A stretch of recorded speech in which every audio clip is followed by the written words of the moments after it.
आज जो हम टॉपिक डिस्कस करेंगे यह है कंटिन्यूटी ऑफ ए फंक्शन। एक थोड़ा सा पहले ये बताते हैं, जैसे ये है किसी का ग्राफ किसी फंक्शन का, तो ये तो कहलाता है कंटिन्यूअस। और किसी फंक्शन का ग्राफ ये है, इस तरीके से बीच में गैप है, तो ये कहलाता है डिसकंटिन्यूअस। ये बीच में गैप है इसमें, तो ये कहलाता है डिसकंटिन्यूअस। तो हम यही चेक करेंगे कि कौन सा फंक्शन कंटिन्यूअस है और कौन सा डिसकंटिन्यूअस है।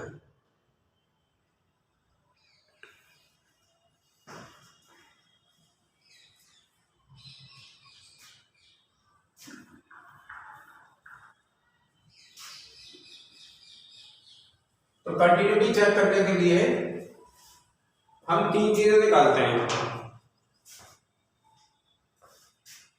To check continuity of a function.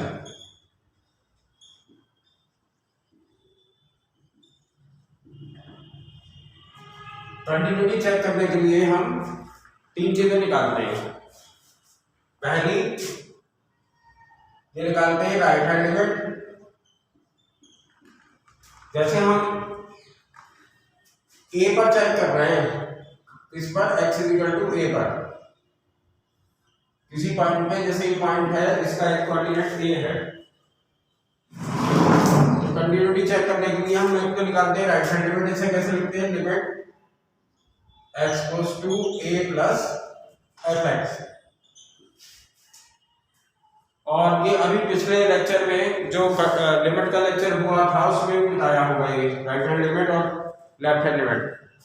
तो एक तो निकालते हैं right hand limit. Right hand limit का मतलब होता है कि जैसे ये कोई नंबर है a जिस पे हम चेक कर रहे हैं, और इधर माइनस इनफाइनाइट बताया नंबर लाइन, इधर प्लस इनफाइनाइट, तो ग्रेटर देन a लेकर और इसकी तरफ आना।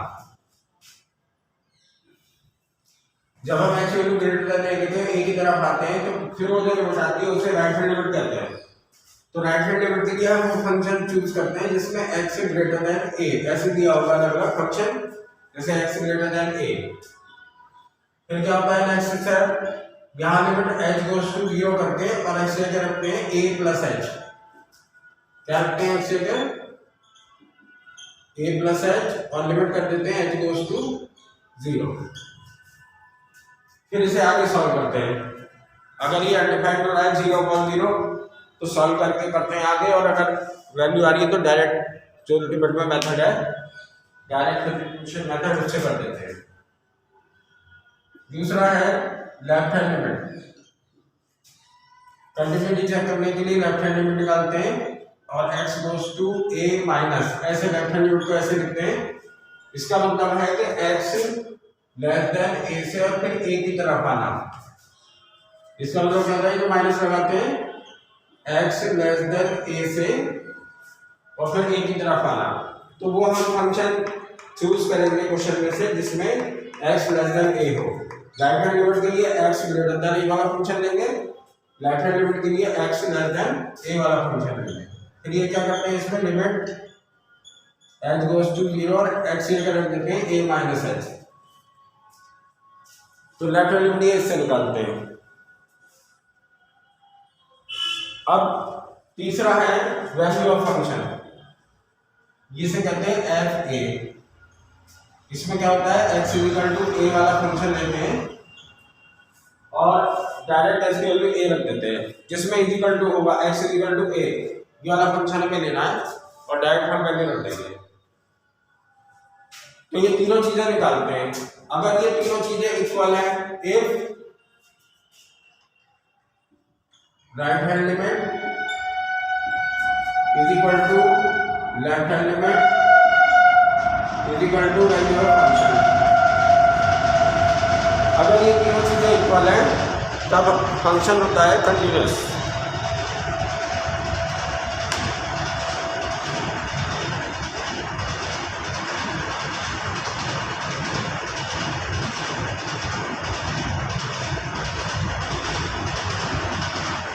अगर ये तीनों इक्वल हैं तो फंक्शन होता है f(x) is continuous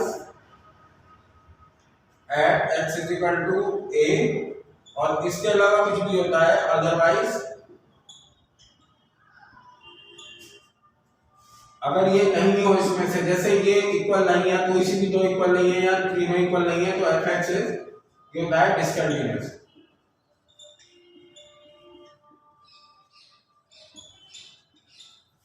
f(x) is discontinuous. तो कंटिन्यूटी की ये डेफिनेशन है, right hand limit, left hand limit और वैल्यू ऑफ फंक्शन तीनों इक्वल होते हैं तो ये होता है कंटिन्यूअस, अदरवाइज ये होता है डिसकंटिन्यूअस। जैसे इसका एक एग्जांपल बताते हैं, कुछ फंक्शन की वजह से कंटिन्यूटी पता होती है, जो मेन फंक्शन है जैसे sin x cos x, तो इनके लिए राइट हैंड लिमिट नहीं निकालनी होती sin x या cos x के लिए, क्योंकि sin x जो होता है वो होता है continuous for all real numbers, तो उसकी चेक नहीं करनी होगी। ये तीनों इक्वल आने का मतलब होता है, ग्राफिकली बताएं, ये तीनों इक्वल आने का मतलब होता है कि सपोज ये, इसका मतलब होता है कि जैसे ये पॉइंट है, एक ही कोई पॉइंट लगाए हैं, ये तीनों इक्वल आने का से कंटिन्यूअस कैसे हो जाता है, तो इसका मतलब लेफ्ट से भी ग्राफ इस पॉइंट पे आएगा, इस पॉइंट की तरफ आएगा, राइट से भी ग्राफ इस पॉइंट की तरफ आएगा, और ये फंक्शन की वैल्यू इक्वल है, इसका मतलब ये पॉइंट इस ग्राफ पर है, इसका मतलब दोनों तरफ से इसे मिला सकते हैं। और अभी एग्जांपल समझाएंगे, ये तीनों इक्वल होने में कंटिन्यूअस क्यों हो जाता है, ये तीनों इक्वल होने पर कंटिन्यूअस इसलिए हो जाता है कि जैसे ये पॉइंट है, ये पॉइंट ए है, जैसे ये पॉइंट है ए एफ ए, ये पॉइंट है ए एफ ए, जो हमने बताया था फंक्शन की वैल्यू, जैसे डायरेक्ट ए रख दे तो एक्स वैल्यू ए रखी है, फंक्शन की वैल्यू का मतलब वाई को कहेंगे एफ है, तो ये पॉइंट है ए एफ है, तो लेफ्ट हैंड लिमिट इसके इक्वल है, इसका मतलब लेफ्ट से भी ग्राफ इस तरफ आएगा, और राइट भी इसके इक्वल है, इसका मतलब राइट मतलब यहाँ ग्रेटर से आगे से ग्राफ इसकी तरफ आएगा, और ये पॉइंट भी इस पर है, इसका दोनों तरफ से आगे ये मिल जाएगा, तो इसीलिए कंटिन्यूअस हो जाता है। अब पहले एक एग्जांपल कर रहे हैं, उसके बाद वो डिस्कस करेंगे, जिस फंक्शन की हमें कंटिन्यूटी पता है वो पॉइंट लिखवाएंगे, और जिनकी नहीं पता उनके लिए इससे चेक करते हैं।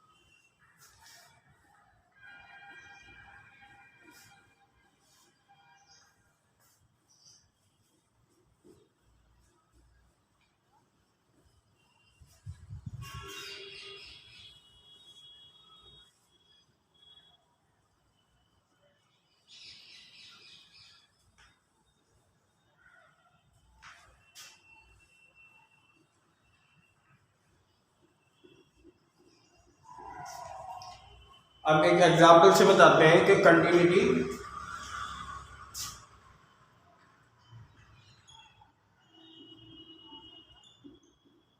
जैसे f(x) से गिवन है,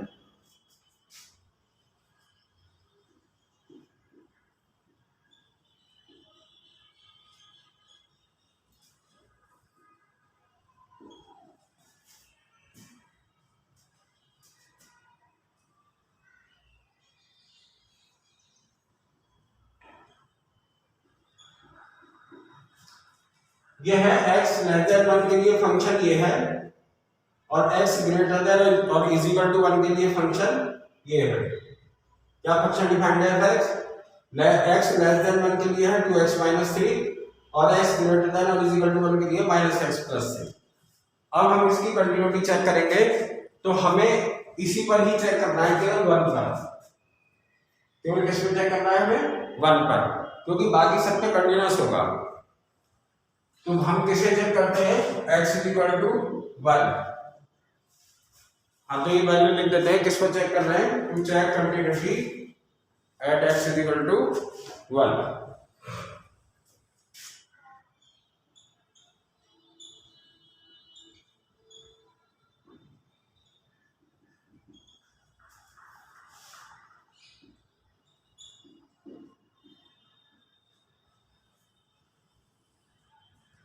वन पर चेक करना है तो वन पर पहले निकालेंगे राइट हैंड लिमिट, वन पर पहले निकालेंगे हम राइट हैंड लिमिट। तो limit x goes to 1 plus और fx। तो इसके लिए लेना है हमें x ग्रेटर देन 1 वाला फंक्शन, इसके लिए लेना है हमें x ग्रेटर देन 1 वाला फंक्शन। इसका मतलब ये लेंगे लिमिट ग्रेटर देन 1 के लिए फंक्शन है -x + 3 और इसमें ऐसे अगर रख देंगे 1 + h, लिमिट कर देंगे h गोज टू 0 और ऐसे क्या रखेंगे 1 + h, ये जो भी लिमिट होगी वो प्लस है, जैसे लिमिट 1 है 1 + h और फिर इसमें डायरेक्ट h की वैल्यू रख देंगे 0, h की डायरेक्ट वैल्यू रख देंगे इसमें 0। तो 0 वैल्यू रखेंगे तो आएगा -1 + 3, इसका मतलब राइट हैंड लिमिट आ गई 2। राइट हैंड लिमिट को कैसे लिखते हैं, limit x goes to 1 plus, यहाँ प्लस रखते हैं राइट के लिए fx। इसका मतलब क्या होता है, x ग्रेटर देन 1 वाला फंक्शन लेना है, क्योंकि हमने बताया था कि ग्रेटर देन 1 लेकर फिर 1 की तरफ आते हैं तो उसे ही राइट हैंड लिमिट कहते हैं, वो जो पहले निकालते हैं। तो ग्रेटर देन 1 वाला फंक्शन ये है, तो ये लेंगे। अब क्या करेंगे, इसमें x की वैल्यू पुट करते हैं 1 + h, जो भी लिमिट होगी 1 है तो 1 + h, 2 होगी तो 2 + h, 0 होगी तो 0 + h। तो x की वैल्यू पुट करेंगे 1 + h और h की वैल्यू पुट कर देंगे 0, तो ये आएगा -1 और +3, तो ये 2। अब निकालेंगे लेफ्ट हैंड लिमिट,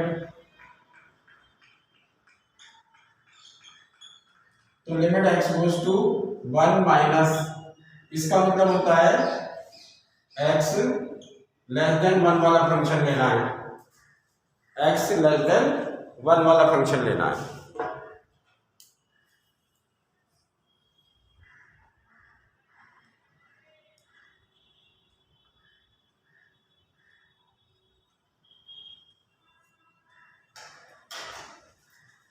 अब x लेस देन 1 वाला फंक्शन है ये 2x - 3। अब इसमें से क्या पुट करेंगे 1 - h, x क्या पुट करेंगे 1 - h, क्योंकि x 1 से कम है इसलिए 1 - h और यहाँ लिमिट कर देंगे h गोज टू 0, यहाँ क्या पुट करेंगे 1 - h -3। अब h की वैल्यू पुट कर देंगे 0, तो ये 2 × 1 2 - 3 आएगा -1, तो लेफ्ट हैंड लिमिट आ गई है हमारी -1। तो यहीं से पता चल गया ये दोनों इक्वल नहीं है तो डिसकंटिन्यूअस होगा, लेकिन हम टीसी वैल्यू भी निकालना बता रहे हैं। हम टीसी वैल्यू निकालते हैं, इसे बोलते हैं f1, 1 पे फंक्शन की वैल्यू। इसके लिए क्या करते हैं, x इज इक्वल टू 1 वाला फंक्शन लेंगे, x इज इक्वल टू 1 वाला फंक्शन। इसका मतलब इसमें हम डायरेक्ट इज इक्वल टू 1 ये है कि यहाँ 1 लग गए, तो ये जाएगा 2। अब क्योंकि RHS राइट हैंड लिमिट और लेफ्ट हैंड लिमिट इक्वल नहीं है, इसका मतलब ये होगा fx is discontinuous at x is equal to 1 पर ये जो है डिसकंटिन्यूअस है।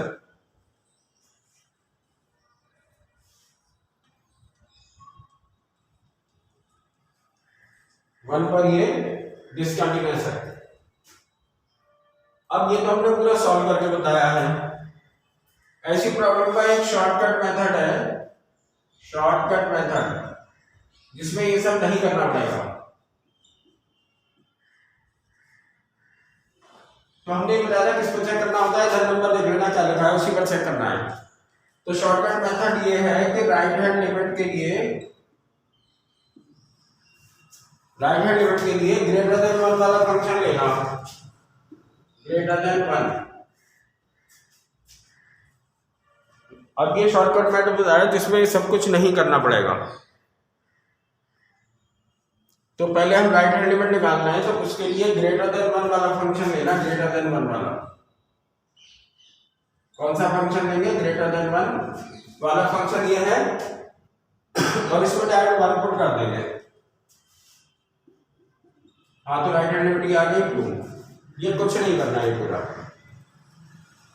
और हमने ये मेथड जो बताया पहले ये तो नहीं बताया क्योंकि इसमें तो बहुत समस्या है, कुछ भी नहीं है। राइट हैंड लिमिट के लिए x ग्रेटर देन 1 वाला फंक्शन लेंगे और फिर उसमें x की वैल्यू रख देंगे 1।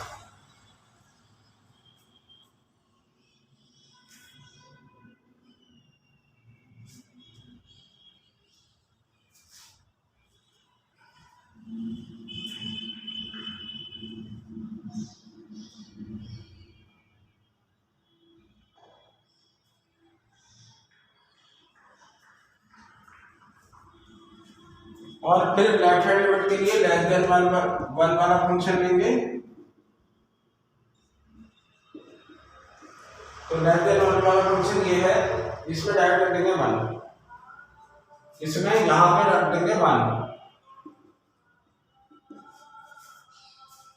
और तीसरी जो फंक्शन की वैल्यू निकालते हैं तो x इक्वल टू 1 वाला फंक्शन लेंगे और उसे बोलते हैं f1। तो इज इक्वल टू का मतलब इसमें रख देंगे, जिसमें इज इक्वल टू का साइन है यहां रख देंगे।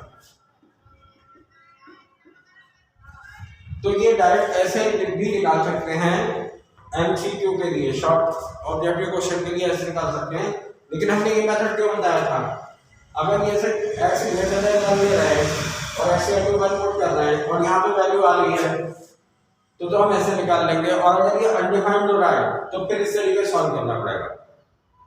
अब जब अनडिफाइंड होगा तो इस तरीके से पूरा सॉल्व करना पड़ेगा। अब हम ऐसे फंक्शन जिनकी कंटिन्यूटी के बारे में पता है, तो कुछ इंपॉर्टेंट पॉइंट लिखवा रहे हैं जिनकी कंटिन्यूटी हमें पता होती है, ऐसे चेक नहीं करनी होती। अगर इस तरीके का कोई क्वेश्चन है कि x जो है fx 2 इंटरवल में या 3 में दिया है ऐसे, तो उसमें तो चेक करना पड़ेगा। लेकिन जो मेन फंक्शन हमने पढ़े जैसे sin x, cos x, tan x, cot x, sec x और cosec x, 6 फंक्शन तो ये हैं। तो इनकी कंटिन्यूटी चेक करनी नहीं पड़ती क्योंकि अभी पॉइंट्स लिखेंगे पता होता है कि कहाँ कहाँ डिसकंटिन्यूअस होंगे और कहाँ कहाँ कंटिन्यूअस होंगे।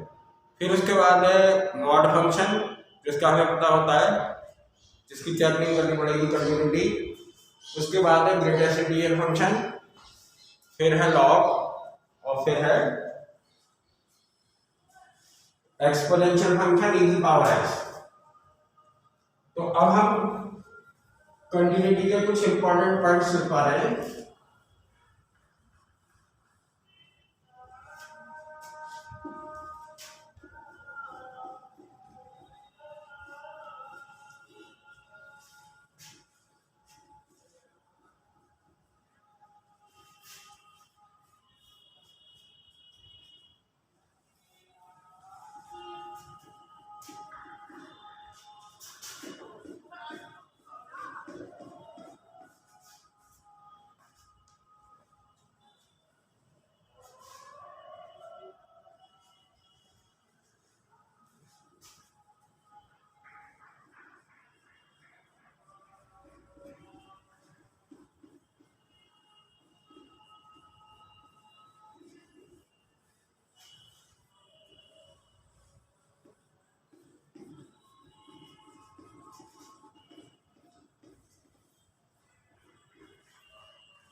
अब कंटिन्यूटी के कुछ इंपॉर्टेंट पॉइंट्स ये बता रहे हैं।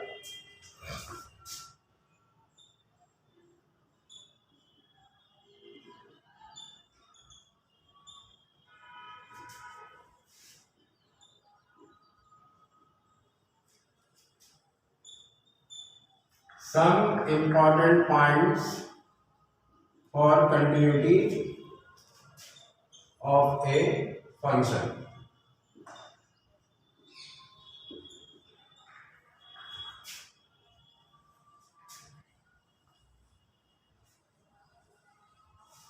पहला है sin x and cos x। ये जो दोनों फंक्शन हैं sin x and cos x are continuous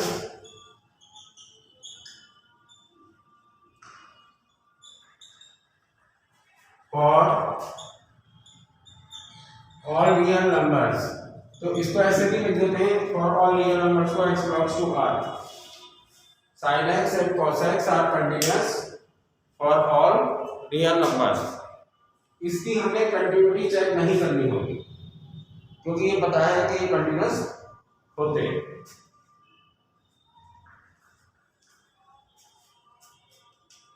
तो इसका कोई क्वेश्चन होगा तो हम डायरेक्ट लिख सकते हैं कि ये कंटिन्यूअस होंगे, इसकी हमें कंटिन्यूटी चेक नहीं करनी होगी। अब हम डिस्कस कर रहे हैं tan x और sec x। तो tan x क्या होता है? tan x होता है sin x upon cos x। tan x क्या होता है? sin x upon cos x। और sec x क्या होता है? 1 अपॉन cos x। तो हमें ये पता है कि tan की वैल्यू इनफाइनाइट होती है। हमें ये पता है tan की वैल्यू इनफाइनाइट होती है। कब होती है? जब cos की वैल्यू 0 हो जाएगी, क्योंकि नीचे 0 हो तो इनफाइनाइट आता है, ऊपर नॉन जीरो और नीचे 0 तो क्या होता है? इनफाइनाइट। तो इसलिए tan और sec हमने एक साथ लिखे हैं कि दोनों के अपॉन में cos आता है। तो जब cos 0 हो जाएगा तो दोनों की वैल्यू इनफाइनाइट हो जाएगी। इनफाइनाइट का मतलब अनडिफाइंड। तो इन दोनों की वैल्यू cos की वैल्यू कब 0 होती है? cos की वैल्यू 0 होती है π/2 पर। तो π/2 पर tan क्या हो जाएगा? इनफाइनाइट। sec भी क्या हो जाएगा? इनफाइनाइट, क्योंकि दोनों के डिनोमिनेटर में cos है। तो cos की वैल्यू 0 कब होती है? π/2 पर। फिर कब 0 होती है? 3π/2 पर। फिर कब 0 होती है? 5/2 पर। तो इन पर अब ये इनफाइनाइट वैल्यूज हैं, जैसे π/2 पे 0 होती है और इसे पाई प्लस कर दें फिर cos की वैल्यू 0 हो जाएगी, तो tan और sec की वैल्यू इनफाइनाइट हो जाएगी। फिर से पाई प्लस कर दें तो 5/2 पे cos की वैल्यू 0 होगी, तो tan और sec की वैल्यू फिर इनफाइनाइट हो जाएगी। तो इनको सब वैल्यूज को एक साथ ऐसे लिखते हैं x = 2n + 1 × π/2, क्योंकि π/2 के साथ ऑड है 1 3 5, तो सभी ऑड को ऐसे डिनोट करते हैं 2n + 1 × π/2। तो tan x and sec x are undefined at x = 2n + 1 × π/2। तो इनमें बताया कि इनकी वैल्यू इनफाइनाइट हो जाती है। तो जिनकी वैल्यू इनफाइनाइट हो जाती है जिस पॉइंट्स पे, उस पे क्या होता है? डिसकंटिन्यूअस। उस पे क्या होता है? डिसकंटिन्यूअस। तो हम tan और sec की वैल्यू कहाँ इनफाइनाइट होती है? इन पे x = 2n + 1 × π/2, जो यहाँ पे एक्सप्लेन किया था पूरा। तो इन पे अनडिफाइंड होने का मतलब क्या होता है कि ये जो फंक्शंस हैं, कौन से? tan x और sec x function are discontinuous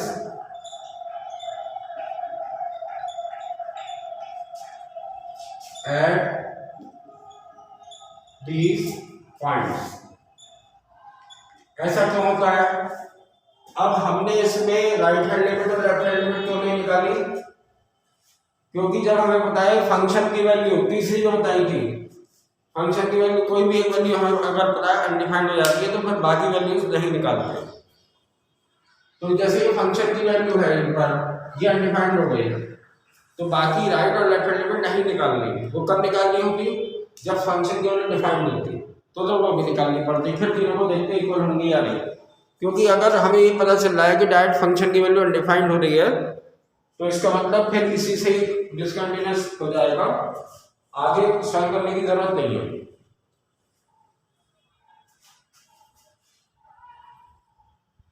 आगे सॉल्व करने की जरूरत नहीं है। अब इस पे एग्जाम्पल भी बता सकते हैं, जैसे यह है f x is equal to 1/x² minus 1। इसी का एक एग्जाम्पल ये बता रहा है कि कंटिन्यूटी के लिए तीनों चीजें कब नहीं निकालनी होती। तो ये कब अनडिफाइंड हो रहा है तो नीचे वाले टर्म देख लेते हैं कब जीरो हो रही है।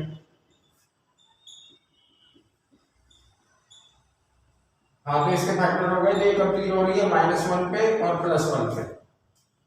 ये कब जीरो हो रही है -1 पे और +1 पे, तो इसका मतलब यहाँ पर क्या होगा डिसकंटिन्यूअस।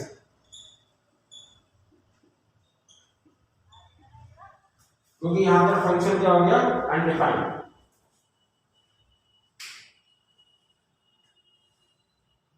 यहाँ पर फंक्शन क्या होगा अनडिफाइंड। हाँ तो ये हो गया डिसकंटिन्यूअस क्योंकि यहाँ पर फंक्शन हो गया अनडिफाइंड क्योंकि डिनोमिनेटर 0 हो रहा है। इसी का बताया जैसे हमने ये कराया था। तो यहाँ पर सीधे करेंगे डिसकंटिन्यूअस, तो 2 पॉइंट होंगे जहाँ पर डिसकंटिन्यूअस होगा। इसमें कितने पॉइंट है जहाँ पर डिसकंटिन्यूअस होगा, यह है इनफाइनाइट पॉइंट्स। तो इस तरीके से भी ऑप्शन में आ सकता है कि 10x कितने पॉइंट्स पर डिसकंटिन्यूअस होता है, तो ये लिख देंगे इनफाइनाइट नंबर ऑफ पॉइंट्स। तो एक कंटिन्यूटी का ये भी मेथड है कि हम ये देख सकते हैं कि नीचे 0 कब हो रहा है, और जब नीचे 0 होता है जिनमें नीचे उन पे होता है डिसकंटिन्यूअस, बाकी सब पे कंटिन्यूअस। तीसरा पॉइंट है cot x and cosec x। हाँ ये भी इसी तरह है जैसे ये बताया था, cot क्या होता है cos अपॉन sin, cosec क्या होता है 1 अपॉन sin। तो दोनों के अपॉन में sin होता है डिनोमिनेटर में, तो जब sin 0 होता है तब ये दोनों अनडिफाइंड हो जाएंगे। तो r undefined at x is equal to n pi, इनका अनडिफाइंड होंगे। सो फंक्शंस आर, ये जो दोनों फंक्शन है, फंक्शन कौन से cot और cosec, functions are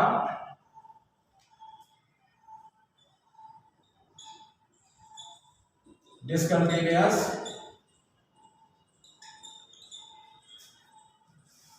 at these points। हाँ तो इनकी भी चेक नहीं करनी होती है, इन वैल्यूज पे तो होते हैं डिसकंटिन्यूअस, बाकी सब पे होते हैं कंटिन्यूअस, क्योंकि इसमें फंक्शन की वैल्यू जाती है अनडिफाइंड।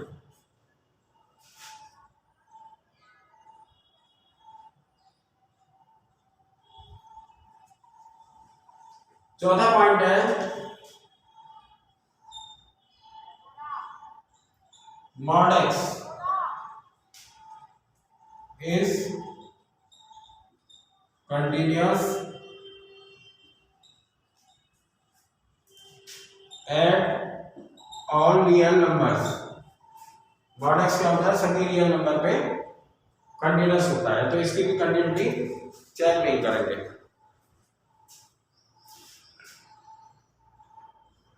पांचवा है greatest integer x।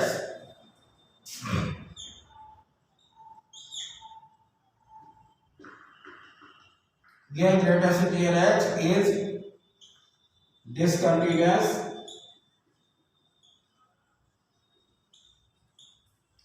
Greatest integer function है ये GIF, ग्रेटेस्ट इंटीजर फंक्शन। तो greatest integer x is discontinuous at all integers। ये सभी इंटीजर्स पे डिसकंटिन्यूअस होता है।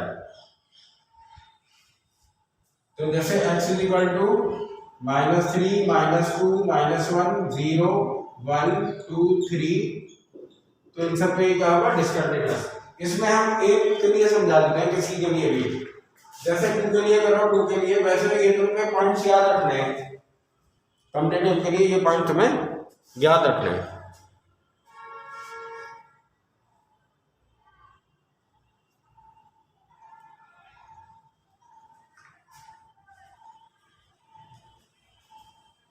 तो ये सभी इंटीजर्स में डिसकंटिन्यूअस होता है। जैसे हम इसको शॉर्ट में बता रहे हैं कि जैसे 2 पर,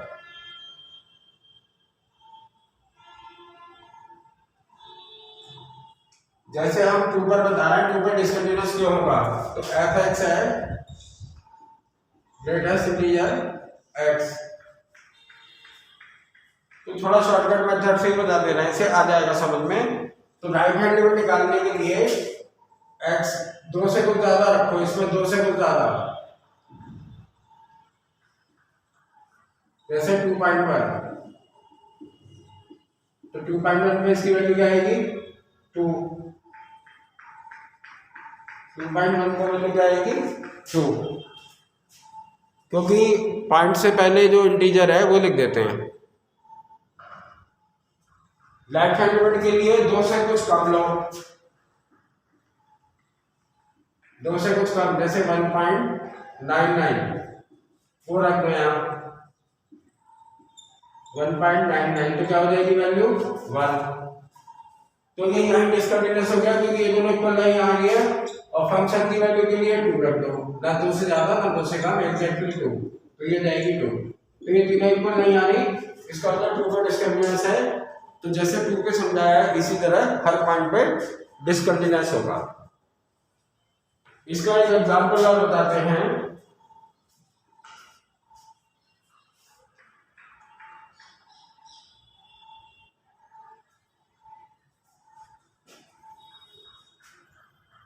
हाँ, इसका एग्जांपल बताते हैं इसका, जैसे ये है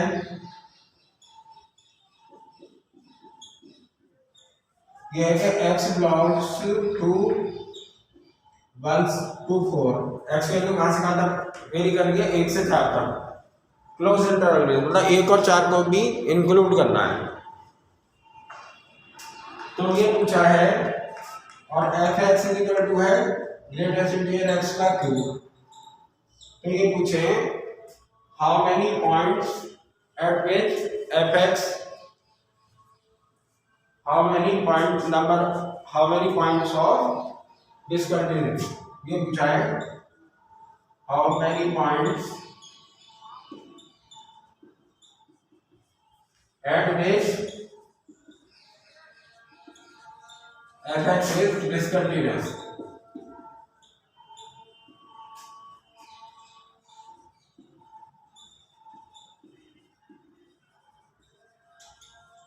ये पूछा है कितने पॉइंट पर डिसकंटिन्यूअस होगा।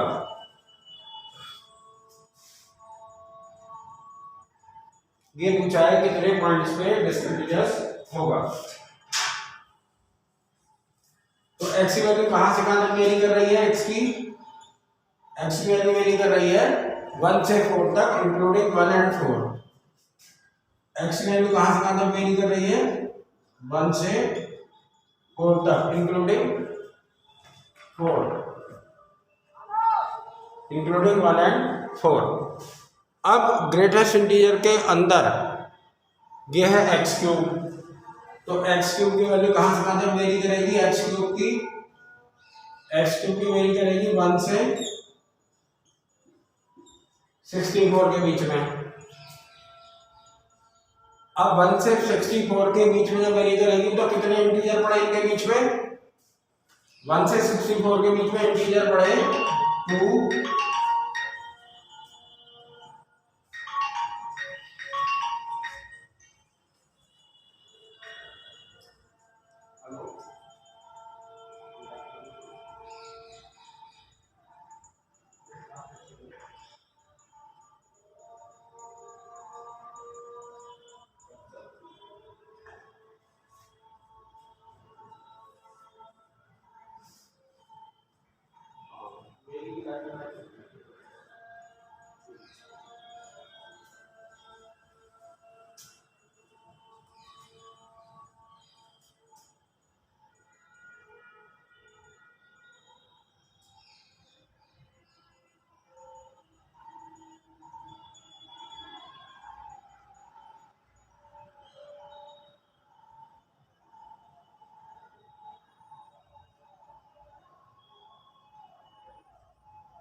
हाँ तो ये था x की वैल्यू है 1 से 4 के बीच में, 1 और 4 को भी इंक्लूड करेंगे इसमें, क्लोज इंटरवल है। यहाँ है x क्यूब, तो x क्यूब की वैल्यू कहाँ से आते हैं, मेरी करेंगे इसका क्यूब 1, इसका क्यूब 64। अब x क्यूब के बीच में कितने इंटीजर बढ़ रहे हैं, ये बढ़ रहा है 2 3 4 से लेके 63 तक, जो बीच में बढ़ रहा है ये नहीं ले रहे अभी, 1 और 64 के बीच में जो इंटीजर बढ़ रहे हैं 2 3 4 और 63, तो कितने हो गए ये हो गए 62, क्योंकि 1 नहीं है ना, तो 62 पॉइंट्स ऑफ डिसकंटिन्यूटी तो ये हो गए।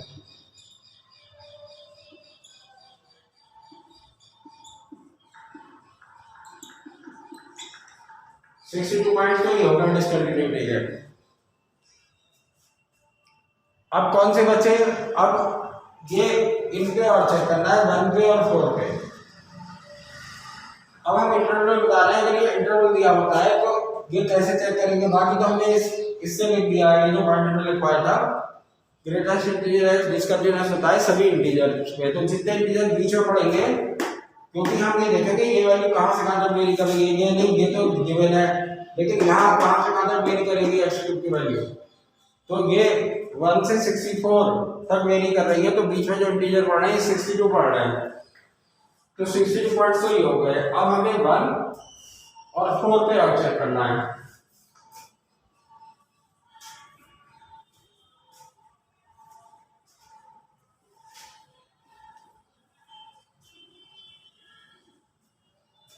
अब हमें 1 पे और 4 पे और चेक करना है, तो जैसे हम 1 पे चेक कर रहे हैं, तो 1 पे क्योंकि हमें ये लेना है, ये इंटरवल है ना ग्रेटर देन और इज इक्वल टू 1, केवल 1 वाला देखो, x ग्रेटर देन और इज इक्वल टू 1, तो जब हम किसी ये एक्सट्रीम वैल्यूज को चेक करते हैं इंटरवल की, तो 1 पे चेक करेंगे, तो 1 पे तो एक तो डायरेक्ट निकालो फंक्शन की वैल्यू 1 रख दो इसमें, तो ये हो जाएगा 1 क्यूब का मतलब 1, और फिर 1 से कुछ ज्यादा लो, 1 से कुछ ज्यादा, तो ये आएगा 1.1 का क्यूब, तो इसे जब सॉल्व करेंगे तो 1 पॉइंट समथिंग भी आएगा, तो ये भी 1 आएगा। अब इसमें ये तो हो गई RHL, क्योंकि 1 से ज्यादा लिया है, ये हो गई value of function, value of function, इसमें हमें लेफ्ट हैंड लिमिट नहीं निकालनी, क्योंकि लेस देन 1 ले नहीं सकते, तो ये दोनों इक्वल आ रही है, तो इसका मतलब इसमें हो गया कंटीन्यूअस। बस ये दो निकालनी है, इसमें इंटरवल की वाली वैल्यू जो है मिनिमम, इसमें दो निकालनी है, राइट हैंड लिमिट, क्योंकि ग्रेटर देन 1 ले सकते हैं तो राइट हैंड लिमिट, और इज इक्वल टू 1 लेंगे तो फंक्शन की वैल्यू, तो हमें ये दो निकालनी थी, ये दोनों इक्वल आ रही है तो कंटीन्यूअस। और 4 पे हमें क्या करना है, 4 पे हमें निकालनी है, तो क्योंकि 4 से कम ले सकते हैं तो लेफ्ट हैंड लिमिट, तो 4 से कम कर दो कुछ भी इसमें x क्यूब में, तो 3.9 का होल क्यूब, तो अगर यहाँ 4 होता तो 64, अब ये है 4 से कम, तो 64 से कुछ कम आएगा, ऐसे आएगा 63 पॉइंट समथिंग, तो इसकी वैल्यू जाएगी 63।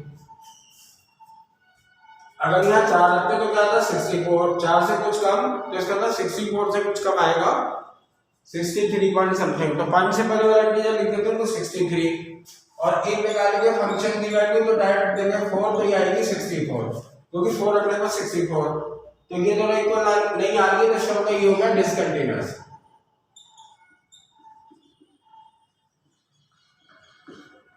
तो ये 62 पॉइंट्स तो ये थे, लेकिन इसमें तो कंटीन्यूअस आया था 1 पे, तो एक ये 4 पे आ रहा है डिसकंटीन्यूअस, तो टोटल पॉइंट कितने हो गए 63 पॉइंट्स ऑफ डिसकंटीन्यूटी।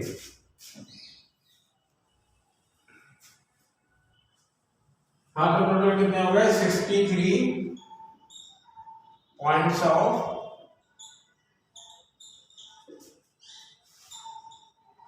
डिसकंटिन्यूटी।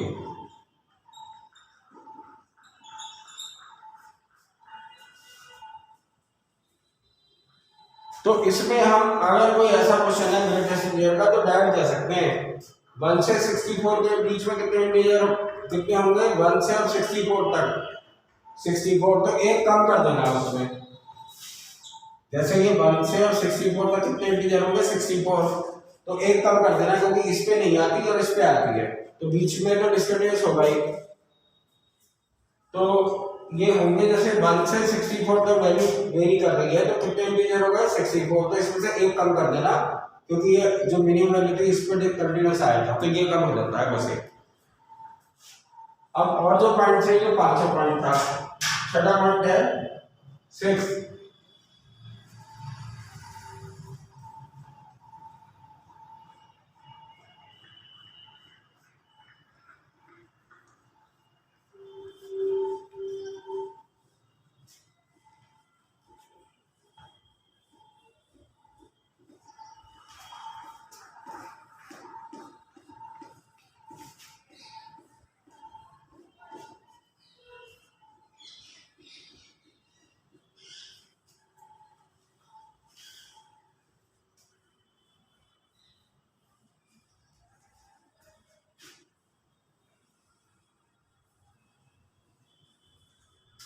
छठा पॉइंट है कि जितने भी पॉलिनोमियल्स होते हैं,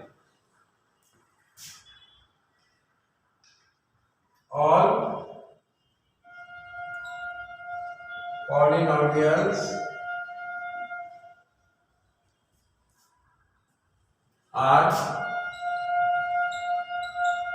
continuous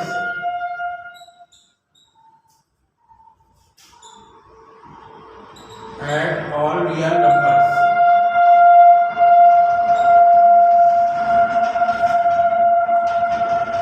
All polynomials are continuous at all real numbers। जैसे ये है पॉलिनोमियल में ax प्लस b लीनियर, या ये है क्वाड्रेटिक, या ये है cubic.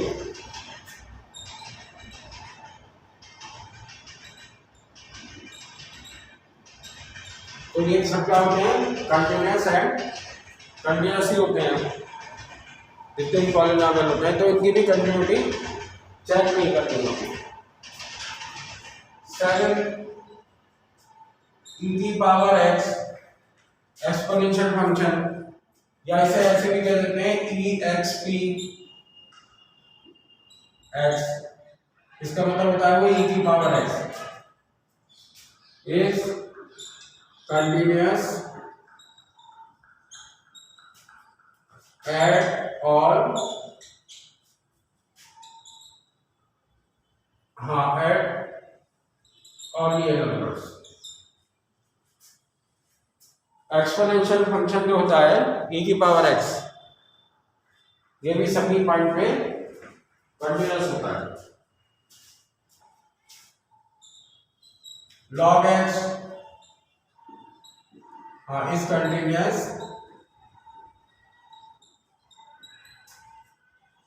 Eight all real numbers. log x भी जो होता है सभी रियल नंबर पे कंटिन्यूअस होता है।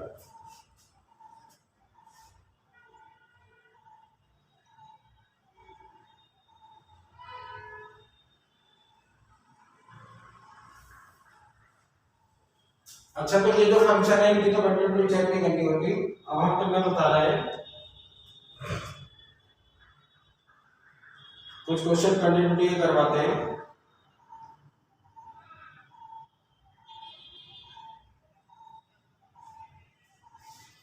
ये इन पॉइंट का भी यूज होगा अभी जो क्वेश्चन करेंगे हम।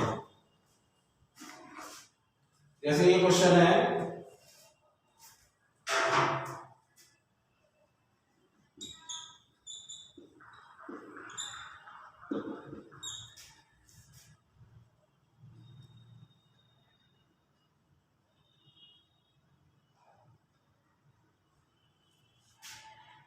ये पूछा है f x is equal to mod x minus 1 into e की पावर x।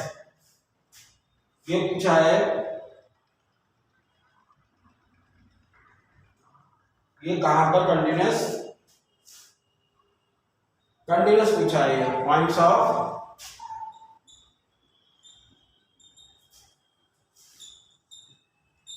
कंटिन्यूटी। तो हमने ये बताया था अलग से कि मॉड में अगर कुछ भी लिखा हो तो ये क्या होता है, कंटिन्यूअस और ऑल रियल नंबर्स। और e की पावर x क्या होता है, ये भी होता है continuous for all real numbers. तो जब दोनों ही कंटिन्यूअस होते हैं तो हमें इनकी कंटिन्यूटी चेक नहीं करनी है। ये क्या होगा, continuous for all real numbers. और हमने दोनों अलग अलग पॉइंट लिखवाए कि मॉड भी सभी रियल नंबर पे कंटिन्यूअस होता है और e की पावर x भी सभी रियल नंबर पे कंटिन्यूअस होता है। तो इसे चेक करने की जरूरत नहीं है क्योंकि जब दोनों ही हर पॉइंट पे कंटिन्यूअस होते हैं तो इनका जो मल्टीप्लिकेशन है वो भी सभी रियल नंबर पे कंटिन्यूअस होगा।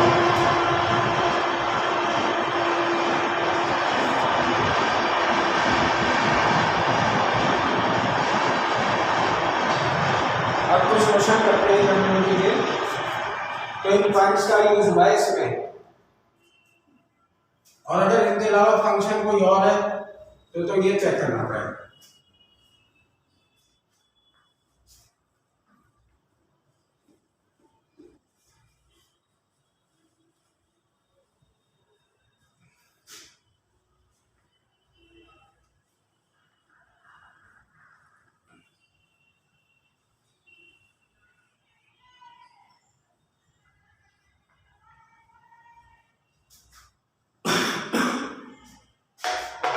कुछ प्रॉब्लम्स करते हैं कंटिन्यूटी पे, फिर डिफरेंशियलिटी भी डिस्कस करेंगे।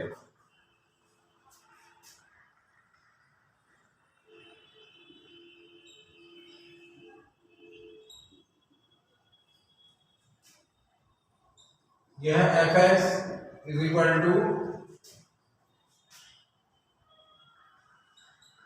log 1 plus ax minus log 1 minus bx upon x when x not equal to 0 और x इज इक्वल टू 0 पे है ये k।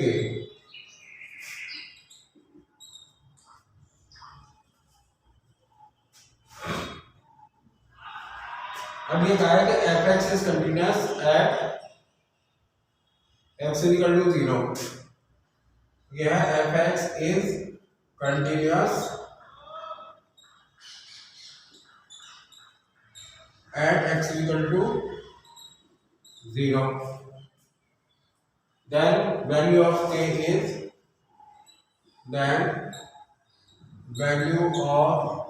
is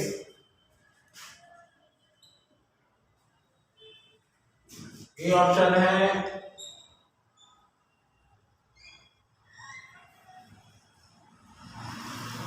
a minus b, b option है a plus b, c option है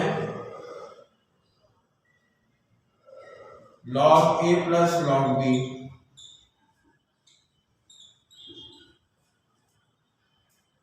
और d option है none.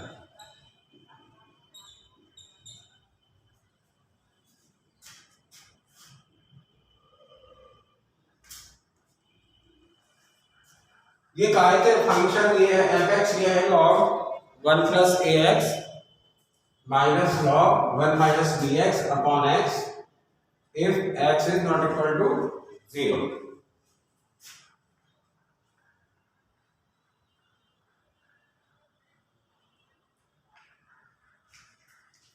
और अगर फंक्शन 0 है तो फंक्शन की वैल्यू है k। अब ये ऐसा क्वेश्चन है कि इसमें कंटीन्यूअस गिवन है, हमें चेक नहीं करना कंटीन्यूअस है या नहीं। इसमें कंटीन्यूअस गिवन है, हमें ये चेक नहीं करना है कंटीन्यूअस है या नहीं।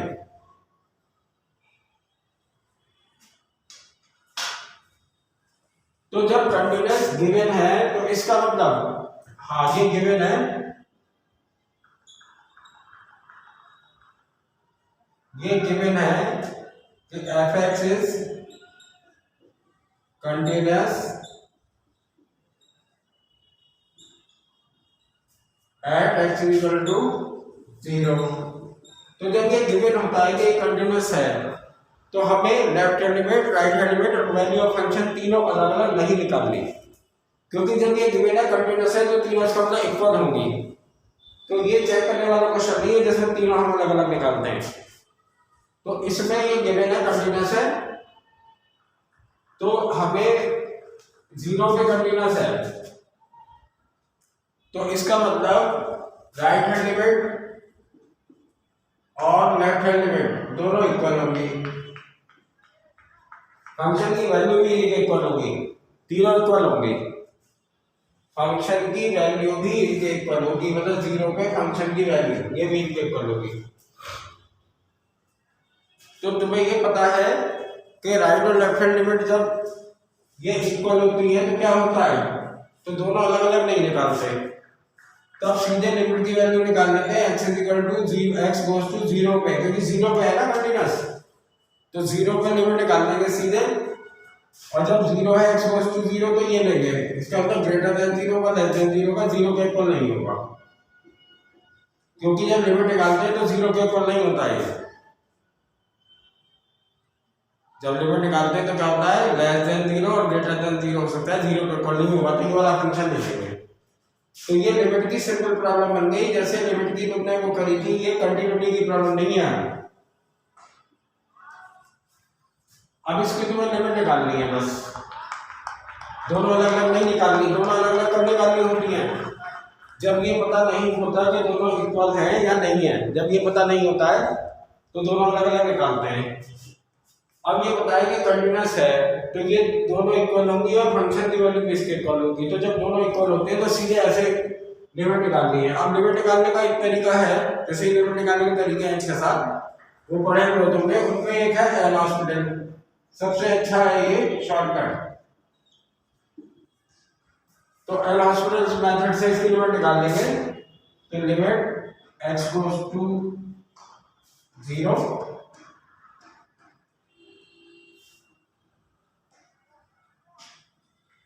इसमें क्या करते हैं, इसमें इसका करते हैं डिफरेंशियल, से डिफरेंशियल क्या आएगा 1/1 प्लस ax, फिर ax का आएगा a। क्या करते हैं इसमें एल हॉस्पिटल में इसकी लिमिट वैल्यू लिमिट निकालने का जो है पहले करेंगे इसका डिफरेंशियल, तो पहले log x का 1/x, फिर 1 प्लस ax का a आएगा, फिर माइनस 1/1 माइनस bx और इसका आएगा माइनस b, और नीचे इसका डिफरेंशियल करेंगे अलग ही हो जाएगा 1। अब इसमें x वैल्यू 0 रख देंगे, क्योंकि नीचे अब नॉन 0 आ गया ना, तो लिमिट रख देते हैं सीधे। अगर नीचे 0 बनना होता तो फिर हम और डिफरेंशियल करते, तो इसमें x वैल्यू रख देंगे 0, तो ये आएगा a, ये रख देंगे 0, ये आएगा a, यहाँ रख देंगे 0, तो माइनस और माइनस b प्लस b ये आ जाएगा। तो लिमिट की ये वैल्यू आ गई, और 0 पर फंक्शन की वैल्यू k है, तो हमने ये बताया था ये तो लिमिट की वैल्यू आ गई। अब ये रख देंगे 0 के फंक्शन की वैल्यू के इक्वल, ये तो हमने ये निकाली दोनों एक साथ, दोनों ही आएंगी a प्लस b, और ये इक्वल टू रख देंगे f 0 पे फंक्शन की वैल्यू के, तो ये आ जाएगी a प्लस b, फंक्शन की वैल्यू 0 पे है k, तो k की वैल्यू आ जाएगी a प्लस b। ठीक है, ऐसा क्वेश्चन था जिसमें कंटिन्यूअस गिवन था कि फंक्शन कंटिन्यूअस है। इसमें हमें ये चेक नहीं करना कि कंटिन्यूटी चेक नहीं करनी। अगर हमें कंटिन्यूटी चेक करनी होती है, अगर हमें कंटिन्यूटी चेक करनी होती है तो हम तीनों निकालते हैं, लेफ्ट हैंड लिमिट अलग अलग, left hand limit, right hand limit और वैल्यू ऑफ फंक्शन, और तीनों को देखते हैं इक्वल है या नहीं। तो अगर इक्वल है तीनों तो कंटिन्यूअस होता है, और अगर तीनों में से कोई सी भी दो इक्वल ना हो या तीनों इक्वल ना हो तो होता है डिसकंटिन्यूअस। अब इसमें कंटिन्यूअस गिवन था, तो वो क्वेश्चन ऐसे करते हैं, कंटिन्यूअस गिवन होता है तो एक वैल्यू इससे निकाल लो और एक इससे, और दोनों को इक्वल रखते हैं। तो हमने सीधे क्योंकि इससे नॉट इक्वल टू 0 से लिमिट निकलती है, और राइट और लेफ्ट हैंड लिमिट इक्वल है, तो लिमिट डायरेक्ट ऐसे लिख सकते हैं जब इक्वल है, जो तुमने लिमिट वाले क्वेश्चन करे हैं, लिमिट वाले चैप्टर में। और फिर इसको एल हॉस्पिटल से लिमिट निकाल ली है, वो ये आई, और फंक्शन की वैल्यू के इक्वल लग गया, क्योंकि ये दोनों इक्वल है, दोनों इसके इक्वल आएंगे, तो f 0 पे इक्वल लग देंगे, 0 पर फंक्शन की वैल्यू k है, तो k की वैल्यू आ जाएगी a प्लस b। तो इसमें दो तरह के क्वेश्चन हैं, एक तो चेक करने वाले और एक इसमें जिसमें गिवन है कि फंक्शन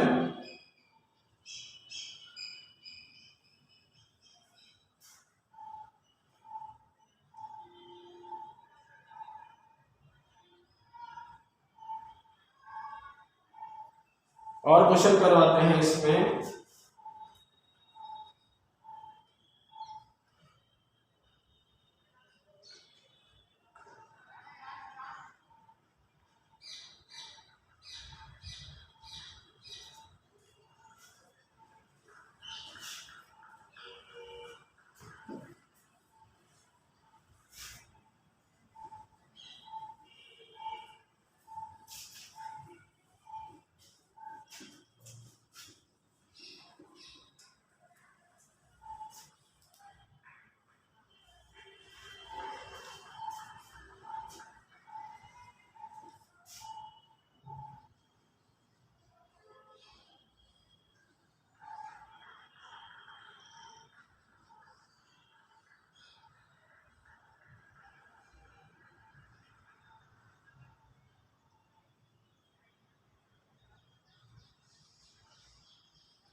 अभी एक छोटा सा टॉपिक और है, डिफरेंशिएबिलिटी।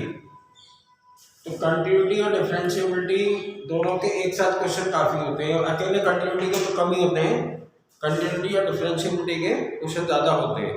तो डिफरेंशिएबिलिटी को बता के उसमें फिर प्रॉब्लम्स बताएंगे। हम तो केवल कंटिन्यूटी के बता रहे हैं, लेकिन डिफरेंशिएबिलिटी और कंटिन्यूटी के एक साथ क्वेश्चन आते हैं। क्वेश्चन है ये,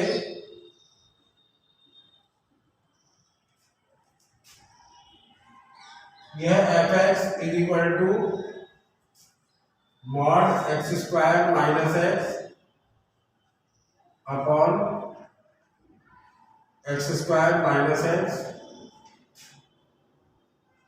एक्स नॉट इक्वल टू 0 और 1, मतलब 0 और 1 के इक्वल नहीं है तो ये लेना है, और बाकी 0 के इक्वल है तो है 1 और 1 के इक्वल है तो इसलिए लेना है -1। अब हमने ये बताया था कि कंटिन्यूस चेक करना है। हाँ, जैसे कंटिन्यूस चेक करना है, चेक कंटिन्यूटी, तो ये बताया था हमने किस पे चेक करते हैं, इन्हीं नंबर पे चेक करते हैं, किस पे 0 पे और 1 पे, जो इधर लिखे होते हैं। तो पहले 1 पे चेक करना है, 1 पे कंटिन्यूस है या नहीं। तो यह f x is equal to mod x square minus x upon x square minus x, where x is not equal to 0 और 1। 0 और 1 को छोड़ के बाकी सबके लिए ये है डिफाइंड। 0 पे डिफाइंड है फंक्शन 1 पे डिफाइंड है -1।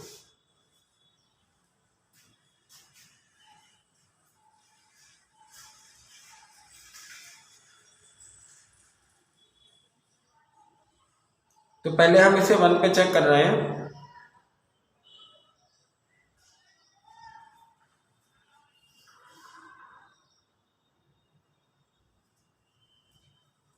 पहले हम इसे चेक कर रहे हैं 1 पे, फर्स्ट पार्ट पहले 1 पे चेक करना है।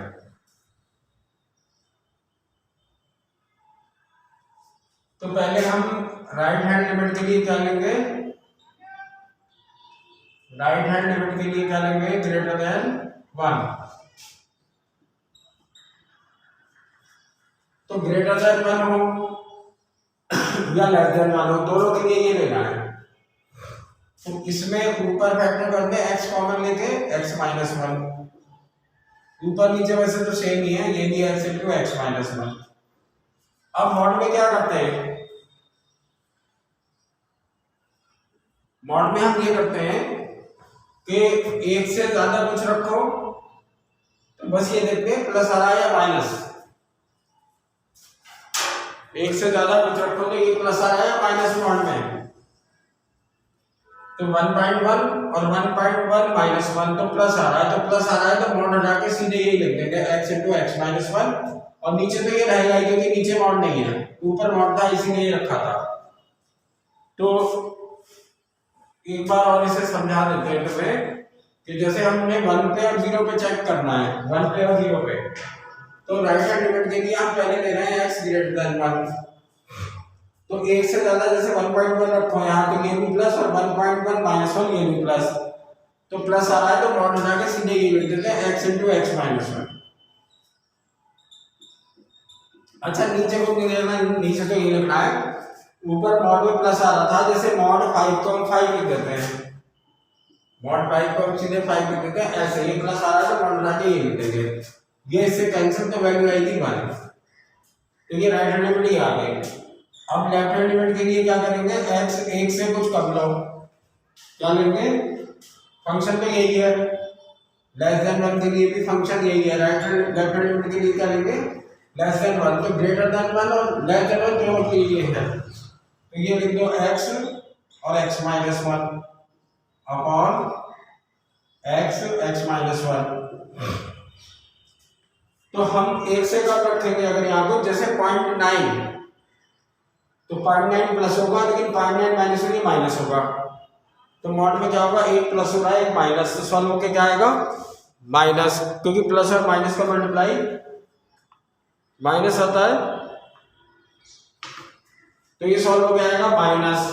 तो क्या करते हैं, मॉड हटा के और जो मॉड में लिखा है उससे पहले माइनस लगा देते हैं, जैसे मॉड में -5 है तो ये लिख दो जो मॉड में, और एक माइनस और लगा दो, तो ये प्लस हो जाएगा, तो ये मॉड ये 1 से कम पे माइनस आ रहा था, क्योंकि जैसे 0.9 रखोगे तो ये हो गया प्लस, लेकिन 0.9 माइनस ये हो गया माइनस, तो जब मॉड में माइनस आता है तो मॉड हटा के और माइनस का साइन लगा देते हैं, एक और अभी इधर से, बाकी वो लिख देते हैं, और नीचे है x माइनस 1, और ये इससे कैंसिल, तो ये हो गया, ये आएगा -1, इसके मतलब ये हो गया कंटिन्यूअस, ये हो गया डिसकंटिन्यूअस, क्योंकि ये दोनों अलग अलग आ रही है, फंक्शन की वैल्यू देखने की जरूरत नहीं है, वो -1 दी हुई है, लेकिन ये दोनों अलग अलग आ रही है, तो ये क्या हो गया डिसकंटिन्यूअस। ऐसे 0 पे चेक करेंगे, तो हम ये तुम्हें ये समझाना चाह रहे थे कि ज्यादा सॉल्व होते ना मॉडल प्लस और माइनस देख लेते हैं, उससे ही हो जाता है, ये शॉर्टकट मेथड है।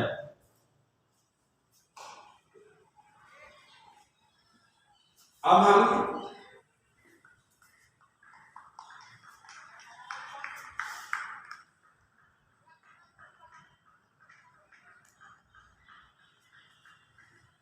जीरो पे भी ऐसे चेक करेंगे, 0 पे जैसे राइट हैंड लिमिट,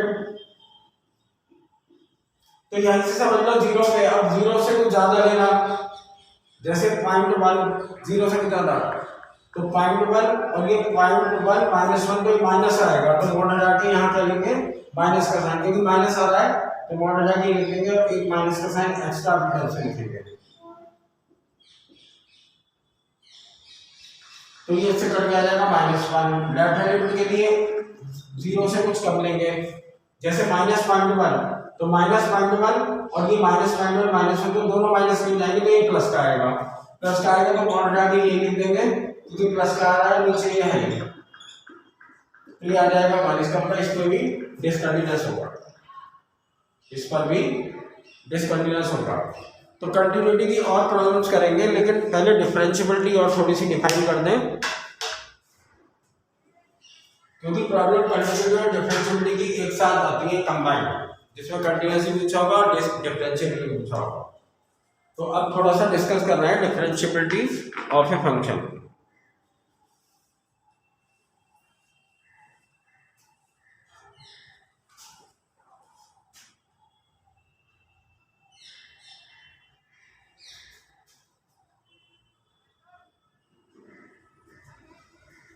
हाँ, अब थोड़ा सा डिस्कस करना है डिफरेंशिएबिलिटी ऑफ ए फंक्शन।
जैसे हमें to check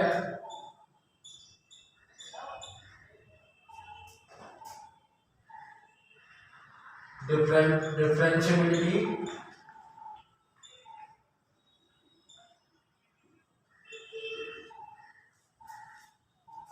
of function at x = a, जैसे a पे हमें डिफरेंशियबिलिटी चेक करनी है,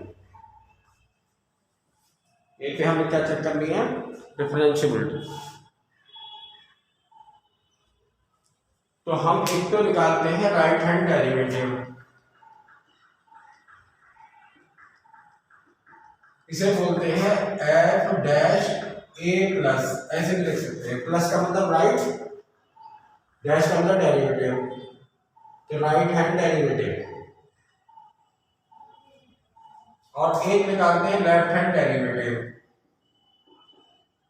इसको बोलते हैं f डैश a माइनस।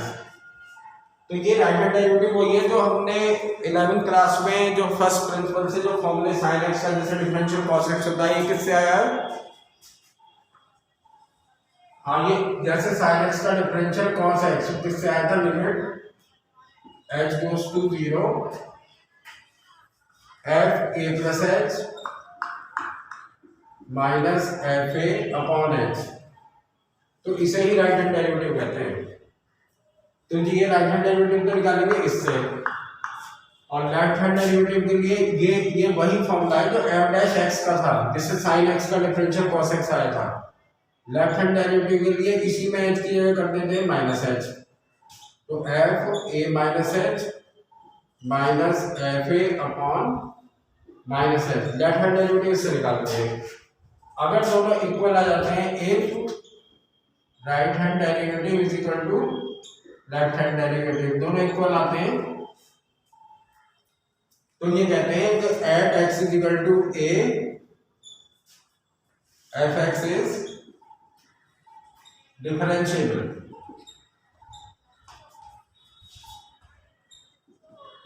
मतलब उसका डिफरेंशियल एग्जिस्ट करेगा, जैसे साइन एक्स का होता है कॉस एक्स।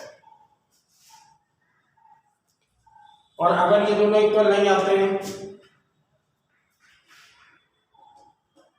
तो ये कहते हैं नॉट डिफरेंशिएबल, तो ये कहते हैं नॉट डिफरेंशिएबल।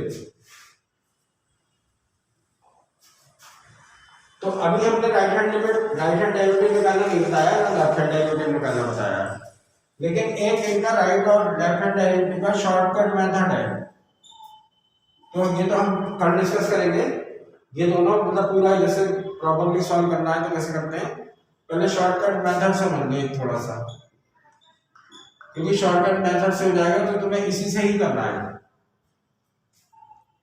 जैसे एफ एक्स है, शॉर्टकट बताना है इसका, जिसमें तुम्हें कुछ ही सेकंड में आंसर दे सकते हो। जैसे एफ एक्स है 3x minus 2 x greater than is equal to 1 और लेस देन 1 के लिए है 2x माइनस 1। तो हमें 1 पर चेक करना है डिफरेंशिएबल है या नहीं, 1 पर। तो पहले डिफरेंशिएबिलिटी चेक करने से पहले डिफरेंशिएबिलिटी चेक करनी है सपोज 1 पे, लेकिन पहले कंटिन्यूटी चेक करेंगे। तो कंटिन्यूटी के लिए निकालेंगे RHM, RHM का मतलब इसमें 1 रख देंगे, ग्रेटर देन 1 वाले 1 रख देंगे, तो वो आएगी 1। जो शॉर्टकट मेथड बताया था LHM, तो इसमें सीधे 1 रख देंगे तो ये आएगा 1 और फंक्शन की वैल्यू मतलब इसमें इक्वल टू वाले 1 रख देंगे तो ये आएगी 1। तो इसका मतलब ये कंटीन्यूअस है। तो डिफरेंशिएबिलिटी चेक करने से पहले कंटीन्यूटी चेक करते हैं। अब हम डिफरेंशिएबिलिटी के लिए राइट हैंड डेरिवेटिव मतलब इसका डिफरेंशियल करते हैं। तो राइट हैंड डेरिवेटिव का मतलब ग्रेटर देन 1 वाले का डिफरेंशियल कर दें तो इसका डिफरेंशियल आएगा 3। और अगर इसमें x अब भी आता क्योंकि डिफरेंशियल करने में x नहीं आ रहा, अगर x बच जाता है यहाँ तो x का बन रखते हैं जैसे 3x स्क्वायर होता है।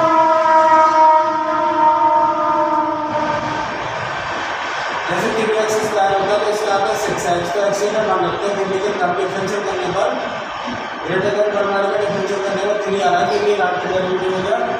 लेफ्ट हैंड डेरिवेटिव के लिए लेस देन वाला फंक्शन देंगे लेस देन 1 तो इसका डिफरेंशियल करके ये 2 आएगा तो इसका मतलब ये नॉट डिफरेंशिएबल है, नॉट डिफरेंशिएबल। तो ये इसका शॉर्टकट मेथड है। प्रॉपर मेथड जो है कल डिस्कस करेंगे कि ये इससे कैसे निकालते हैं, फिर शॉर्टकट से भी समझाएंगे कुछ क्वेश्चन, फिर कंटिन्यूटी और डिफरेंशिएबिलिटी के ये भी करेंगे साथ में।